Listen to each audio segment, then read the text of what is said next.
Hello! This is the second in a series of 3 videos in which I analyze the A to B progressions in the action, character, and theme storylines of well-known successful films. I'm Janine Lanouette, and I've been teaching story structure analysis in colleges, adult ed programs, and production companies such as Pixar and Lucasfilm for over 20 years. Now, I'm converting my decades of experience into digital tools and courses that you can participate in no matter where you are. In the first video, I analyzed the Oscar winner Parasite. And previous to this series, I released a video explaining in more detail what I mean by A to B progressions using the climate change allegory Don't Look Up. So if you haven't seen those videos, you might want to take a look at them. The point of showing you A to B story progressions in all these well-known films is to help you really absorb how they work. When you understand these progressions well enough to be able to identify them in your own screenplay, you'll have more confidence in your work. You'll also be a more effective advocate for it as you bring it out into the marketplace to attract producing partners. So far in this series, I've been giving focus to the theme story, since that's something that a lot of writers have a difficult time with. In Parasite, we saw a theme progression in which our understanding of the world changes, and in Don't Look Up, we saw how the world itself changes. However, since both Parasite and Don't Look Up don't put a strong emphasis on character, I thought I'd look at a film that shows an internal progression, The Farewell. Why am I focusing on these A to B progressions? Because I realize for some creative people, being told they need a structure in their story makes them feel like they're being put in a box. So I like to come into talking about story structure by boiling it down to the most fundamental requirement. You have to have a point A and point B.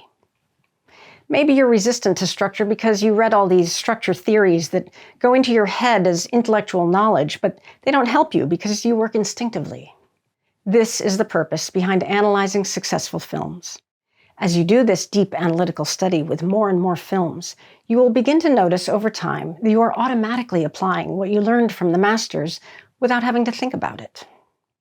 So, let's talk about Lulu Wang's The Farewell, a story about a Chinese-American young woman, Billy, whose grandmother back in China, Nai Nai, is diagnosed with terminal illness and given 3 months to live.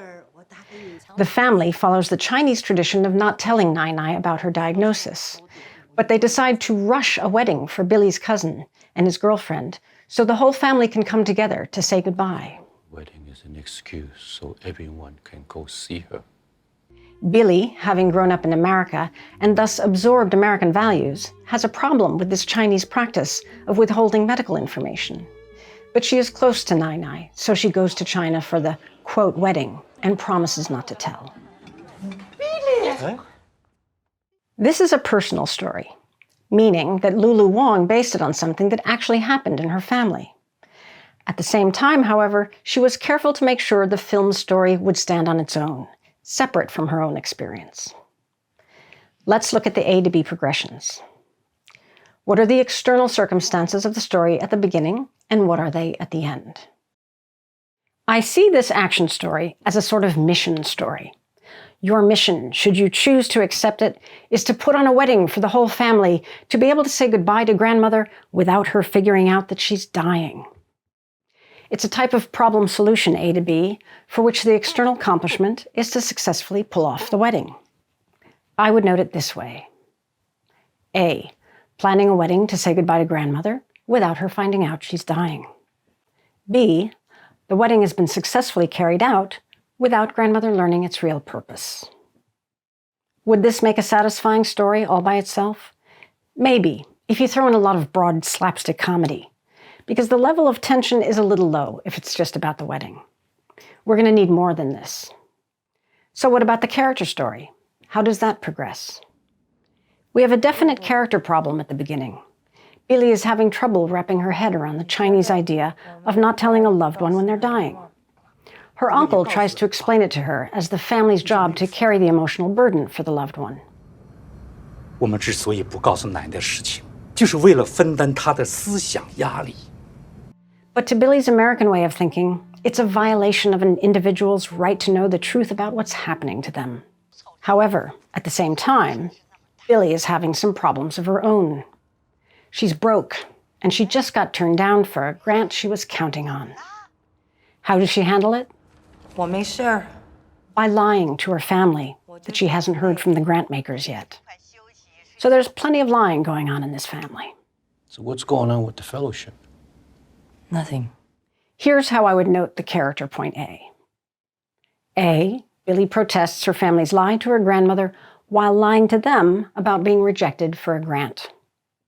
As the story goes on, Billy grapples with her family's lie with numerous family members in various situations. 如果奶奶知道我们在骗她，她会生气吗？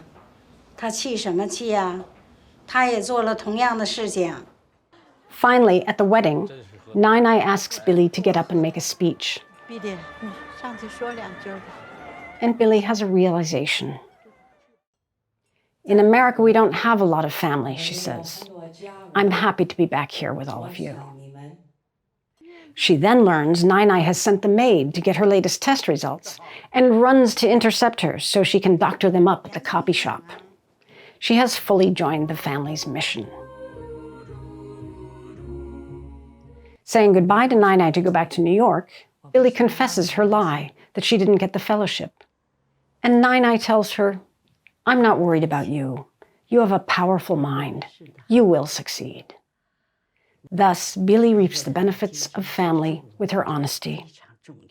We can sum up the point B like this.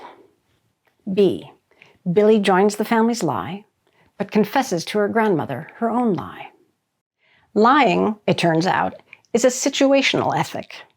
In some situations, it's helpful. In others, it's counterproductive. So you can see here how the internal character conflict brings needed tension into the action story, as well as a sense of something important having been accomplished. But it is the external action story that forces the change within the character. Then what about the theme? This is a fundamentally character-based story, but because of the nature of the character problem, it turns out there is a theme progression. What is Billy's worldview at the beginning? I would say it this way. A, the Western value of individual autonomy reigns supreme. How has her worldview shifted by the end? B, the Eastern value of interconnectedness is also beneficial. There's a beautiful image to represent this philosophy at the end of the film, when Billy, on a New York street, lets out a martial arts ha! Ha! And a flock of birds takes flight from a tree outside Nai Nai's apartment house in China. If you want a more thorough description of how I analyze separate action, character, and theme storylines, be sure to watch my video, How to Make Your Screenplay Stand Out, in which I discuss Adam McKay's Don't Look Up, for its powerful theme story that is supported by an engaging action story. Click on the link in the description below. And of course, if you found this video useful, please give it a like and feel free to share it with your friends. See you next time.